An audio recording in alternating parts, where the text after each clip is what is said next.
Welcome two equations IAS and आज हम लोग स्टार्ट करने वाले हैं with a new series of geography.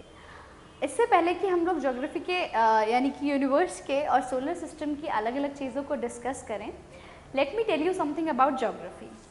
So अगर हम लोग देखें तो ज्योग्राफी बना है दो टर्म्स से, that is Jio and graphy. यानी कि सब्जेक्ट का नाम ही सजेस्ट करता है कि what we are going to study in that particular module. So geo मतलब होता है अर्थ और ग्राफी मतलब होता है डिस्क्रिप्शन। तो ज्योग्राफी में हम लोग अर्थ के डिस्क्रिप्शन के बारे में पढ़ते हैं, अर्थ के अलग अलग फीचर्स के बारे में पढ़ते हैं। That's why it has the name geography. Geography जो टर्म है, this term was given by एराटोस्थेनेस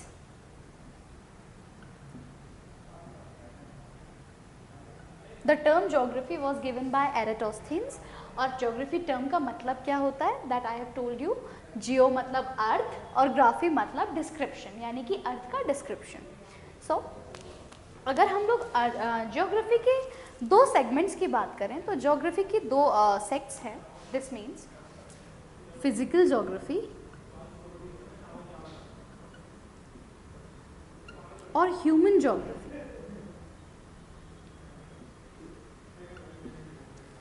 physical geography में हम लोग अर्थ के फीचर्स, अर्थ के फिजिकल फीचर्स, बेसिकली अर्थ के फिजिकल फीचर्स के बारे में बात करते हैं। बट ह्यूमन ज्योग्राफी में हम लोग ज्योग्राफी के कॉन्टेक्स्ट से ह्यूमन लाइफस्टाइल को जोड़कर देखते हैं। दिस मीन्स अगर किसी जगह के लोगों की फूड हैबिट्स डिफरेंट हैं, वो एक पर्टिकुलर टाइप का फूड खाते हैं, तो इसमें वहाँ की ज्योग्राफी का क्या रोल है। जैसा कि अगर हम लोग देखें, कोस्टल रीजन में रहने वाले लोग ज़्यादातर दे कंज्यूम मरीन फूड, यानी कि फिश और लॉबस्टर्स एंड ऑल, अलग अलग टाइप का मरीन फूड दे कंज्यूम। इसके पीछे वहाँ की ज्योग्राफी का रोल क्या है कि वहाँ पर कोस्ट है, मतलब वहाँ पर मरीन है, वहाँ पर सी है, ओशन है ऑफकोर्स। तो वहाँ के लोगों का लाइफस्टाइल कैसा है, वहाँ की ज्योग्राफी से अफेक्ट हो रहा है। सिमिलरली किसी पर्टिकुलर जगह के लोग अगर बहुत ज़्यादा वुलन क्लोथ्स पहनते हैं, मोटे मोटे कपड़े पहनते हैं, तो इसमें वहाँ की ज्योग्राफी का क्या रोल है कि वो जो जगह है वो हायर एलिवेशंस पर लाई करती है, यानी कि ऊंचे पहाड़ी रीजन है या फिर ठंडा रीजन है। इसी वजह से वहाँ के लोगों का लाइफस्टाइल कैसा है, ऐसा है कि they always wear woollen clothes, या फिर वहाँ के लोगों की लाइफ हैबिट्स जो हैं वो डिफरेंट होंगी वहाँ की ज्योग्राफी के हिसाब से।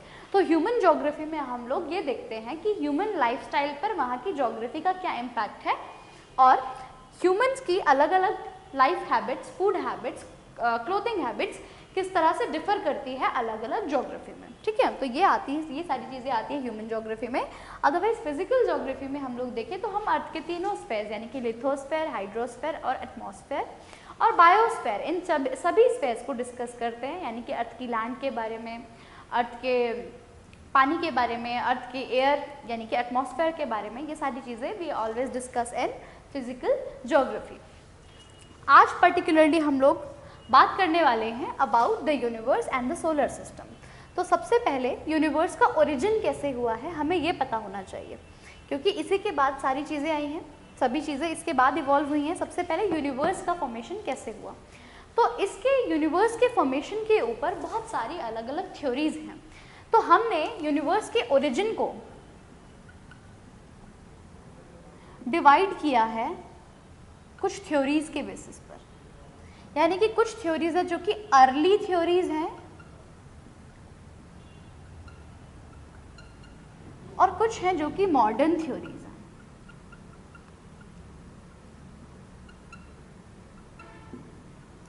अर्ली थ्योरीज में जैसे कि जियोसेंट्रिक थ्योरी आ जाती है और हीलियोसेंट्रिक थ्योरी आ जाती है। सिमिलरली यहाँ पर अगर हम लोग देखें तो यहाँ पर बिग बैंग थ्योरी है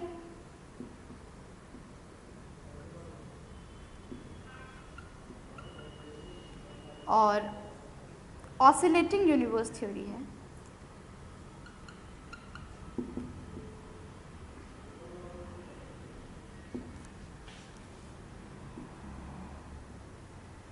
अब ये अलग अलग थ्योरीज यूनिवर्स के ओरिजिन के बारे में क्या अलग अलग बातें बताती है वो हम लोग डिस्कस करने वाले हैं।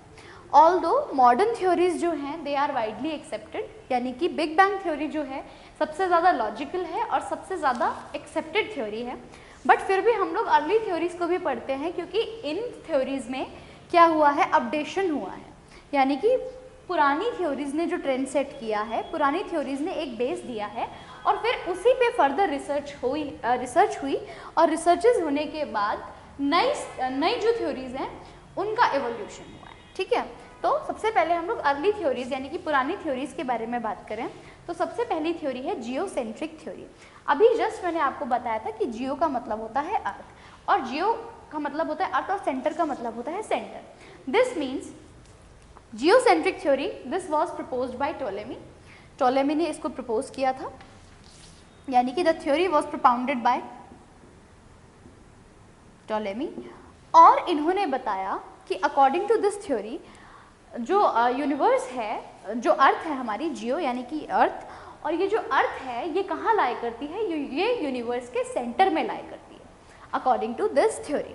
इसके बाद आती है हमारी हीलियोसेंट्रिक थ्योरी। तो हीलियो का मतलब हमेशा, helio is the root word for sun, तो हीलियो का मतलब है सन। तो अकॉर्डिंग टू दिस थ्योरी, ये वाली जो थ्योरी है this was propounded by Nicolas Copernicus. Nicolas Copernicus ने ये थ्योरी दी थी और अकॉर्डिंग टू दिस थ्योरी ये बताया गया है कि जो हमारा जो सन है वो यूनिवर्स के सेंटर में लाई करता है। तो इन दोनों थ्योरीज में ये बातें बताई गई, लेकिन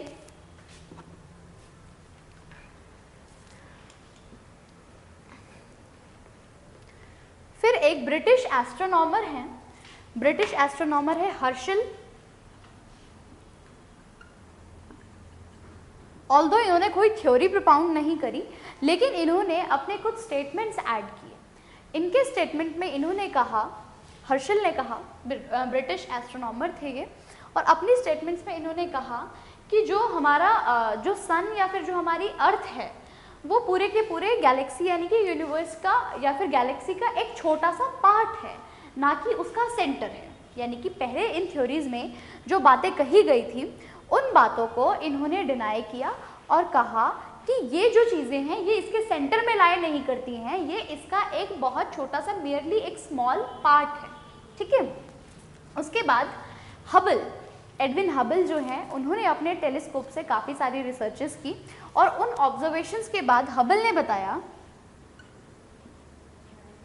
हबल ने एक एस्टिमेट दिया यूनिवर्स के डायमीटर का, estimated diameter of the universe.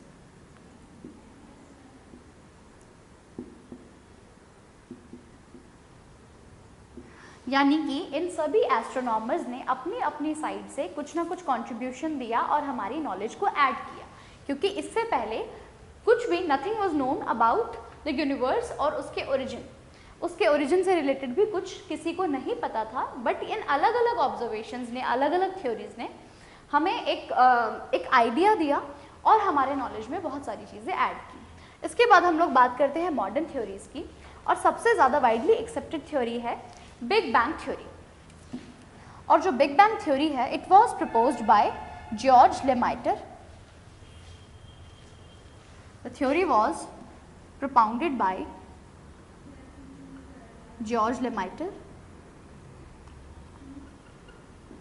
और इस थ्योरी के हिसाब से इन्होंने बताया कि अभी जितनी भी चीज़ें हम लोग यूनिवर्स के अंदर देखते हैं, जितनी गैलेक्सीज देखते हैं, स्टार्स, प्लैनेट्स, एस्टेरॉइड्स, अलग अलग तरह की सेलेस्टियल बॉडीज़ देखते हैं, ये सब के सब पहले ऐसे नहीं थी। सबसे पहले ये सारा का सारा मैटर एक छोटे से, बहुत टाइनी से बॉल या फिर एक छोटे से एटम के अंदर इंटीग्रेटेड था, कॉन्सेंट्रेटेड था और एक छोटे से बॉल में प्रेजेंट था, जिसका वॉल्यूम बहुत कम था, बट डेंसिटी बहुत ज़्यादा थी। यानी कि उसके अंदर की डेंसिटी बहुत ज़्यादा थी और टेम्परेचर भी बहुत ज़्यादा हाई था।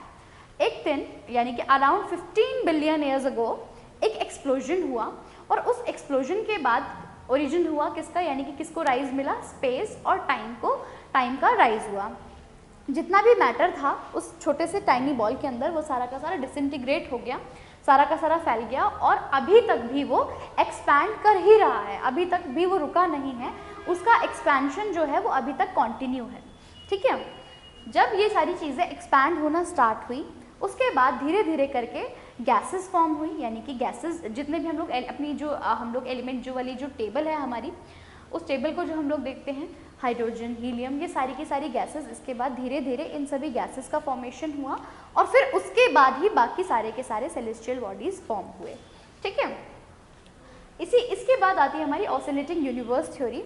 ऑसिलेटिंग यूनिवर्स थ्योरी को हम लोग पल्सेटिंग यूनिवर्स थ्योरी भी बोलते हैं, जिसका मतलब क्या है, कोई चीज़ अगर कॉन्टिन्यूसली एक्सपैंड हो रही है, कॉन्ट्रैक्ट हो रही है, एक्सपैंड हो रही है, कॉन्ट्रैक्ट हो रही है, तो इसको हम लोग क्या करेंगे कि ये पर्टिकुलर चीज़ क्या कर रही है, पल्सेट कर रही है।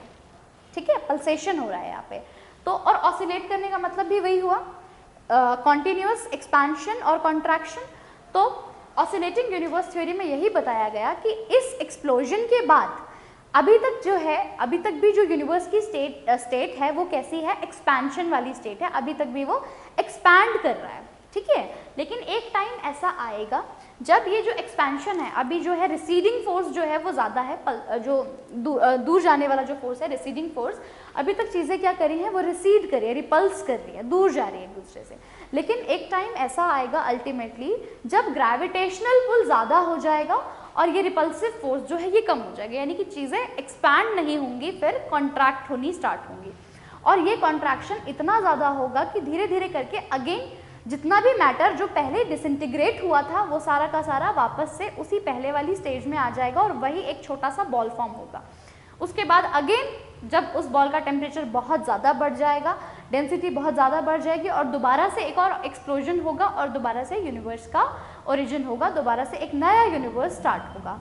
अकॉर्डिंग टू दिस थ्योरी ये यही कहता है कि ये जो एक्सपेंशन और कॉन्ट्रैक्शन का जो प्रोसेस है ये कांस्टेंट, ये कॉन्टिन्यूस रहने वाला है। इसी तरह से चीज़ें एक्सपैंड होंगी और दोबारा से कॉन्ट्रैक्ट होंगी, दोबारा से एक्सप्लोजन होगा, दोबारा से हर चीज़ का फॉर्मेशन होगा। बट इसमें लगने वाला जो टाइम है वो बहुत ज़्यादा है, बिलियंस ऑफ ईयर्स है।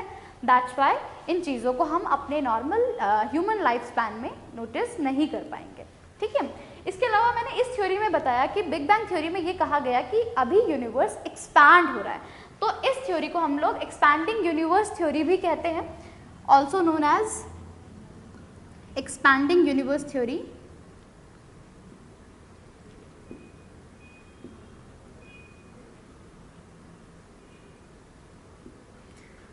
अब हमें कैसे पता कि ये सारी चीज़ें एक्सपैंड हो रही हैं? अभी जैसा कि हमें पता है कि जो सेलेस्टियल बॉडीज़ है बहुत सारी ल्यूमिनस बॉडीज़ भी हैं, यानी कि दे एमिट लाइट, और लाइट का एक बैंड होता है, एक स्पेक्ट्रम होता है। लाइट का एक स्पेक्ट्रम होता है जिसको हम लोग लाइट बैंड, यानी कि उस स्पेक्ट्रम के अंदर देयर आर 7 कलर्स। हम लोगों ने पढ़ा भी है इन आर प्रीवियस क्लासेस, स्कूल में हम लोग पढ़ते हैं विबग्योर जिसको हम लोग बोलते हैं। V स्टैंड्स फॉर वायलेट, यानी कि ब्लू कलर जो होता है लास्ट वाला, और R stands for red colour. ठीक है, तो लाइट का ये बैंड जो होता है, ये स्पेक्ट्रम जो होता है, ये चेंज होता है जैसे ही यूनिवर्स की या फिर कोई सेलेस्टियल बॉडी ऑब्जर्वर, यानी कि सपोज मैं किसी चीज़ को ऑब्जर्व कर रही हूँ विद द टेलीस्कोप और सम अदर थिंग, तो अगर मैं किसी सेलेस्टियल बॉडी को ऑब्जर्व कर रही हूँ और वो सेलेस्टियल बॉडी मेरे पास आ रही है, अगर वो मेरे पास आ रही है तो मुझे उसका कलर नज़र आएगा वायलेट, वायलेट कलर, क्योंकि जो ये बैंड होता है इसमें सबसे छोटी वेवलेंथ इस कलर की होती है। इसी वजह से जब भी कोई ऑब्जेक्ट जो है वो हमारे पास आता है, लाइट वाला ल्यूमिनस ऑब्जेक्ट हमारे पास आता है, तो सबसे छोटी वेवलेंथ वाला कलर हमें नजर आता है, यानी कि विबग्योर, यानी कि ब्लू कलर हमें नजर आता है। तो अगर किसी सेलेस्टियल बॉडी का कलर मुझे ब्लू नजर आ रहा है, दिस मीन्स वो चीज़ मेरे पास आ रही है। बट अगर कोई चीज़ ऑब्जर्वर की आंखों से दूर जा रही है, कोई सेलेस्टियल बॉडी ऑब्जर्वर की आंखों से दूर जा रही है, तो उसका कलर कहाँ शिफ्ट होगा? रेड बैंड की तरफ शिफ्ट होगा, क्योंकि सबसे लंबा वेवलेंथ रेड बैंड का होता है। तो अगर किसी सेलेस्टियल बॉडी का कलर हमें रेड नजर आ रहा है, ऑब्जर्वर को किसी सेलेस्टियल बॉडी का कलर रेड नजर आ रहा है, दिस मीन्स वो चीज़ें क्या कर रही है? रिसीड कर रही हैं, ऑब्जर्वर से दूर जा रही हैं। तो बहुत टाइम तक इन सभी चीज़ों को ऑब्जर्व किया गया, देखा गया, और फिर ये पता चला कि जब हम चीज़ों को ऑब्जर्व कर रहे हैं तो सेलेस्टियल बॉडीज हमसे दूर की तरफ जा रही है। दिस मीन्स हमारा यूनिवर्स जो है वो एक्सपैंड कर रहा है, कॉन्टिन्यूसली एक्सपैंडिंग स्टेट में है, और यही एक्सपेंशन एक टाइम पर जाकर स्टॉप हो जाएगा जब हमारा रिपल्सिव फोर्स कम होगा। रिपल्सिव फोर्स यानी कि जिससे चीज़ें दूर जाती है, दूर जाने वाला फोर्स। तो ये जो रिपल्सिव फोर्स है ये कम हो जाएगा और ग्रेविटेशनल पुल ज़्यादा होगा, तब वो जो चीज़ें अभी हमसे दूर जा रही हैं अगेन कॉन्ट्रैक्ट करने लगेगी और छोटे से बॉल के फॉर्म में दोबारा से वही सेम साइकिल जो है वो रिपीट हो जाएगा। So this was it about the modern and early theories. Early theories भी हमने डिस्कस कर लिए और मॉडर्न थ्योरीज भी हमने डिस्कस कर लिए। और आगे हम लोग नेक्स्ट लेक्चर में हम लोग यूनिवर्स, सोलर सिस्टम और इसकी कंपोनेंट्स के बारे में बात करेंगे, दैट इज गैलेक्सीज और कॉन्स्टेलेशंस, स्टार्स का लाइफ साइकिल और एस्टेरॉइड्स, कॉमेट्स और जितने भी कंपोनेंट्स यूनिवर्स के अंदर होते हैं इन सभी को हम लोग डिस्कस करेंगे। अलग अलग टाइप के गैलेक्सीज को हम लोग डिस्कस करेंगे। तब तक के लिए थैंक यू सो मच, पढ़ते रहिए। और अगर आपको ये वीडियो पसंद आया हो तो हमारे चैनल को सब्सक्राइब कीजिए और अपने दोस्तों के साथ इस वीडियो को शेयर कीजिए। Thank you.